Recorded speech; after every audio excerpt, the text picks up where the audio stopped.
Monies. അപ്പം അതെ വൈകുന്നേരത്തെ കലാപരിപാടികളാണ് കേട്ടോ.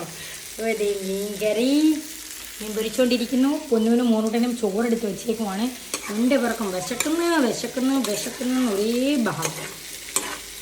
അപ്പം വൈകുന്നേരം നമ്മൾ പെട്ടെന്നുണ്ടാക്കുന്നതാണ് കേട്ടോ ഇതൊക്കെ. വേണ്ടത്ര നന്നാവത്തൊന്നും ഇല്ല, എങ്കിലും കുഴപ്പമില്ല. നമുക്കിവിടെ ടൗണിലൊക്കെ മീൻ ഇങ്ങനെ വെട്ടി വൃത്തിയാക്കി തരും കേട്ടോ. അതുകൊണ്ട് നമുക്ക് വൈകുന്നേരമൊക്കെ ഇങ്ങനെ കറിയൊക്കെ വെക്കണമെങ്കിൽ വലിയ പാടൊന്നുമില്ല. ക്ലീൻ ചെയ്ത് തരുന്നതുകൊണ്ട് വലിയ ബുദ്ധിമുട്ടില്ല. ഇല്ലെങ്കിലാണെങ്കിൽ നമുക്ക് വൈകിട്ടൊക്കെ കറിയൊക്കെ വെക്കുവാണെങ്കിൽ നമ്മുടെ അടപ്പളയും അത് ക്ലീൻ ചെയ്ത് വൃത്തിയാക്കി വരുമ്പോഴത്തേക്ക് തന്നെ പാതിരാത്രിയാവും. ഇതിപ്പോൾ കുഴപ്പമില്ല, അവർ ഷടേന്ന് 1 മിനിറ്റ് കൊണ്ട് എല്ലാം ക്ലീനാക്കി അടിപൊളിയാക്കി തരും. അപ്പോൾ പൊന്നൂനും മോനൂട്ടനും ചോറ് കാണാം. ഒരു കഷ്ണം മീൻ പൊരിച്ചത്, വെണ്ടയ്ക്ക മെഴുക്കുവരട്ടി ഉണ്ട്, മോരുകറിയുണ്ട്. അവർക്ക് വേണ്ടാന്ന് പറഞ്ഞു. അപ്പം ഇത് മാത്രം കൊടുക്കാം.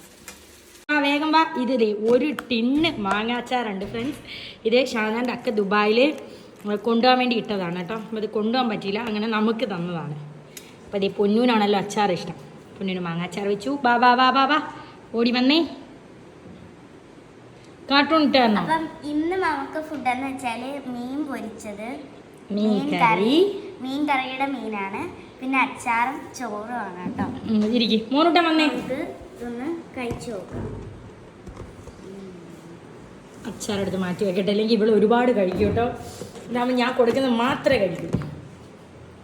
ബാ മോനൂട്ടൻ ബാ. അപ്പോൾ നമ്മൾ ഇതേ കുറച്ച് മീൻ എടുത്തിട്ടുണ്ട്. വേഗം കഴി. ഉപ്പൊക്കെ ഉണ്ടോ പൊന്നു? ടേസ്റ്റ് ഉണ്ടോ? എരിയൊക്കെ കറക്റ്റ് അല്ലേ? ഓക്കെ, കഴിച്ചോ മോനൂട്ടൻ കഴിച്ചോ. എന്നാ മാറ്റി.